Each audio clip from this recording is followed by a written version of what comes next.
Olá, amigos do EBD em Foco, paz e bem a todos. Eu sou o Diácono Melquisedeque, estou aqui para mais uma aula do nosso curso de Levítico. E o texto em questão hoje é o capítulo de número 24, os versos 5 a 9. Nós vamos tratar da mesa e dos pães da proposição ou pães da presença. O texto em questão será a partir da Nova Versão Internacional, a NVI. E diz assim, verso 5, a pãe da melhor farinha e asse 12 pães, usando 2 jarros para cada pão. Bom, aqui nesse versículo nós vamos destacar duas coisas. Que melhor farinha era essa? De acordo com alguns expositores bíblicos, esta melhor farinha tratava-se de uma farinha que era feita do grão inteiro, não de grãos quebrados, mas de grão inteiro. Por isso era farinha, uma farinha especial, uma farinha selecionada, a melhor farinha para fazer estes bolos. 2 jarros para cada pão. Algumas versões, a NVI está colocando jarros, mas algumas versões colocam 2/10 do efa. O problema é que o hebraico original não tem a palavra efa, né? Aí temos uma dificuldade para saber realmente quanto de farinha levava para fazer um desses pães. No caso de ser realmente o efa, né, os tradutores da Bíblia, alguns preferiram usar esta medida. Nesse caso, um efa correspondia a cerca de 20 litros de secos, né? Ou 20 litros de farinha. E 2/10 nós teríamos aí, então, cerca de 4 litros, pelo menos de 4 litros de farinha para um pão. Isso dá um pão bastante grande. O verso 6 diz, coloque-os em 2 fileiras com 6 pães em cada uma sobre a mesa de ouro puro perante o Senhor.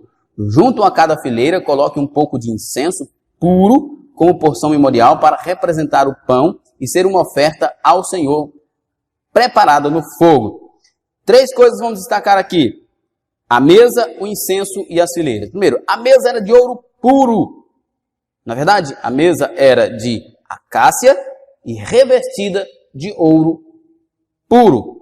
A mesa tinha aproximadamente 1 metro de comprimento, 50 centímetros de largura e 70 centímetros de altura. Era a mesa onde se colocava os pães da proposição ou os pães da presença. O incenso era para ser queimado, né?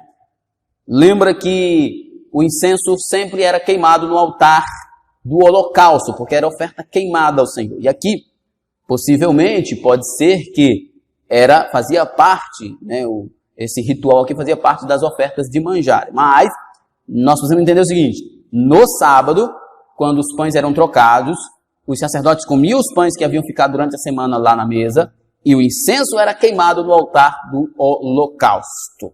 Era isso que acontecia com o incenso. As 2 fileiras de pães.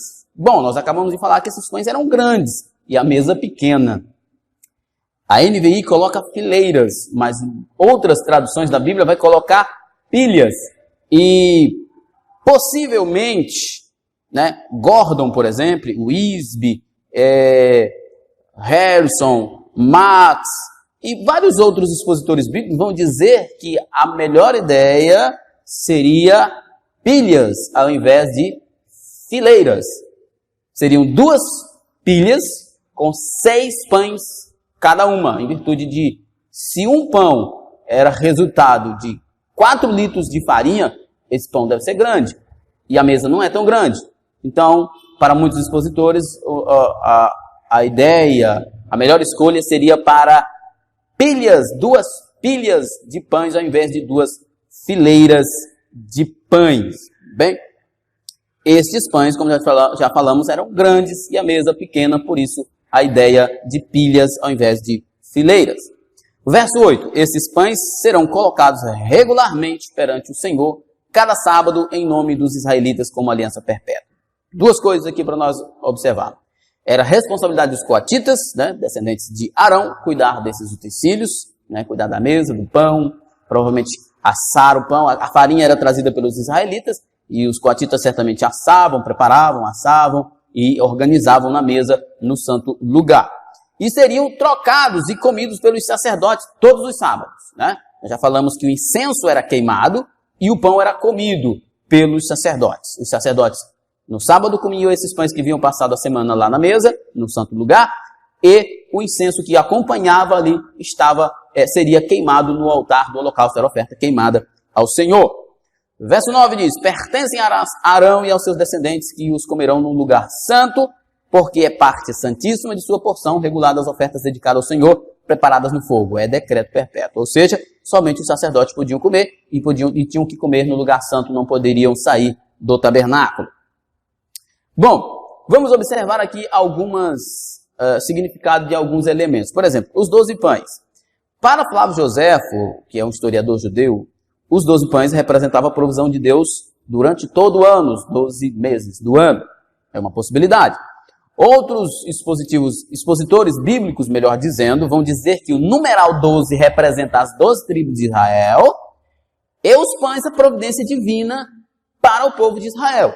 Não apenas no ano, mas em todo o tempo. Deus é quem alimenta, quem provê tudo a Israel, seja a boa colheita, seja vitória na guerra, seja roupa, casa, a conquista da terra, a salvação. Enfim, Deus é o sustento, Deus é a provisão de Israel, das 12 tribos de Israel.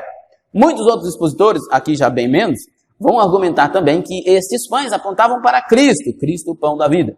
Nós temos um problema, porque muitos expositores bíblicos vão usar João capítulo 6, versos 31 a 35, para dizer que Jesus mostrou, ou melhor, apontou para o maná como um símbolo de Cristo e não os pães da proposição. Nesse texto aqui de João 31 a 35, ele diz que os pais dos israelitas na época dele haviam comido o maná no céu, o maná lá no deserto, o pão do céu, mas ele era o verdadeiro pão do céu. Então, parece aqui que Jesus está linkando ele ser o pão do mundo, né, ao maná e não aos pães da proposição, mas ambos podem ser uma possibilidade que os irmãos devem pesquisar. A mesa, Varro-Isby vai dizer que esta mesa ela aponta para Cristo em virtude dela ser de madeira de acácia e revestida de ouro, ou seja, aqui ela aponta para as duas naturezas de Cristo, a humana e a divina.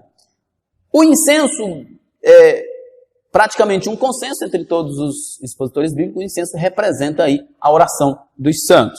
E para nós terminarmos, nós precisamos entender uma coisa que eu acho muito interessante quando nós estudamos sobre o tabernáculo. O tabernáculo representava a presença especial de Deus no meio do seu povo. Ele foi habitar no meio do seu povo através daquele tabernáculo.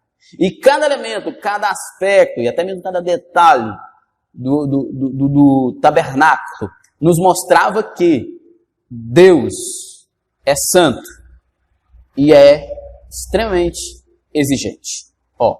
A presença de Deus é uma presença exigente e santa. Nós então podemos aprender aqui que não é de qualquer forma que se dirige a Deus, não é de qualquer forma que se apresenta diante de Deus, especialmente porque Ele é exigente e santo. Amém? Que Deus e Cristo nos abençoe e até a próxima.